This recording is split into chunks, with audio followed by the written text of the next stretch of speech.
Jester.com.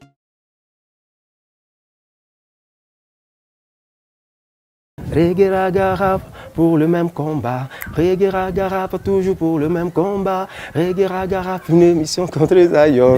Bienvenue dans votre émission Minute Jester. Comme invité aujourd'hui, nous avons un artiste venu de la Côte d'Ivoire pour vous.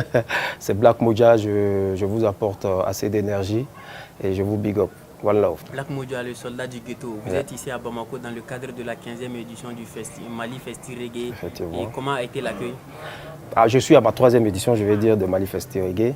Parlant de cela, je tiens à remercier le public malien, enfin la population malienne, pour son accueil de tous les jours. Ouais. Quelles sont les innovations que vous avez vues sur ce festival? Il faut dire qu'à ma première participation, déjà, je vais dire que ça a été une participation neutre par rapport aux deux autres, vu que c'était la première fois, comme on le dit, j'étais un étranger avec de gros yeux, mais je ne voyais rien en fait. J'étais venu juste pour, je vais dire, le festival. Et donc, quand j'ai été appelé pour la 2e édition, c'est là que j'ai commencé un peu à faire la différence.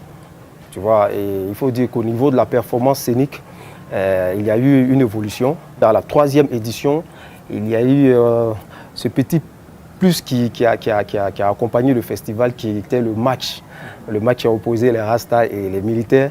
Vraiment, je pense que c'était quelque chose de nouveau qui, moi, spécialement, ça m'a vraiment marqué. Wow. Parce que ça montrait un peu l'engouement et la fraternité qu'il y a entre les Rastas et les militaires. Ça a été vraiment super, quoi. Comment est-ce que ça se passe, les discographies de Black Moja de l'autre côté de la Côte d'Ivoire?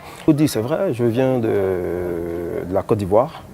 Je suis né à Boaké, précisément à Koko, maternité de Koko. Et durant des années, j'ai essayé de me faire un petit nom au sein d'Abidjan. Ce n'était pas facile parce qu'il y avait déjà des dinosaures au niveau d'Abidjan. Donc il fallait réussir à passer par le passage qu'il faut pour pouvoir sortir du lot.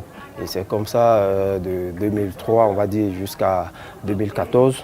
J'ai eu à faire plein de scènes avec beaucoup d'artistes connus de là-bas. Et puis, sorti de là, j'ai réalisé mon premier album, qui était un album de 12 titres, à cœur ouvert. Voilà, et c'était en 2014 que l'album est sorti. D'abord, Garde d'Espoir a été enregistré à Dakar et en 2016. Et la sortie s'est faite à Abidjan.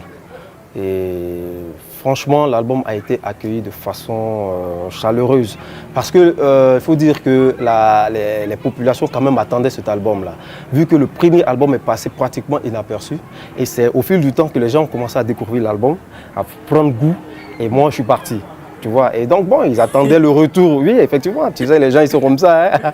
Quand tu es là avec le produit, voilà, effectivement, ils ne font pas trop attention. Ouais. Et c'est quand tu te déplaces. Et au fil du temps que tu commences à faire la promo, que les gens prennent vraiment goût. Ghetto. Effectivement, ouais. Bon. Et donc les gens, quand on a eu à faire la présentation de l'album, c'était en avril, le 1er avril 2016. Franchement, il y a eu du monde ce jour-là. Et ceux qui étaient là ont vraiment accueilli l'album. Et c'est parti comme des petits pains. Vraiment, ça a été une fierté pour moi. Aujourd'hui, je me dis que le travail a été bien fait et on ne s'arrête pas de bosser. Et quand vous avez commencé à écrire, vous vous rappelez de votre premier texte? Ah oui, bon, non.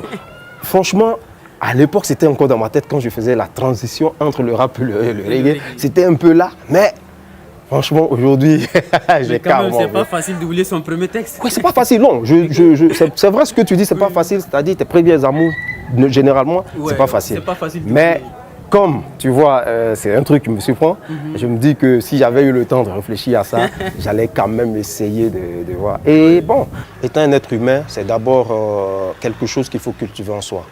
Voilà, l'amour du prochain. Et un artiste, tel que soit dans le domaine dans lequel il exerce, il doit être engagé. C'est pas la première fois que je découvre la structure Jester.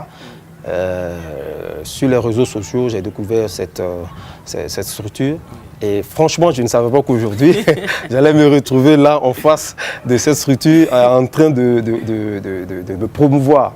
Vraiment, c'est pour ça que je tiens à dire vraiment merci. Toute l'équipe, effectivement, big up à vous, que Dieu vous bénisse. One love. C'était du loup avec le soldat du ghetto. Donc je vous donne rendez-vous très bientôt pour un nouveau numéro. Restez toujours connectés sur Jester.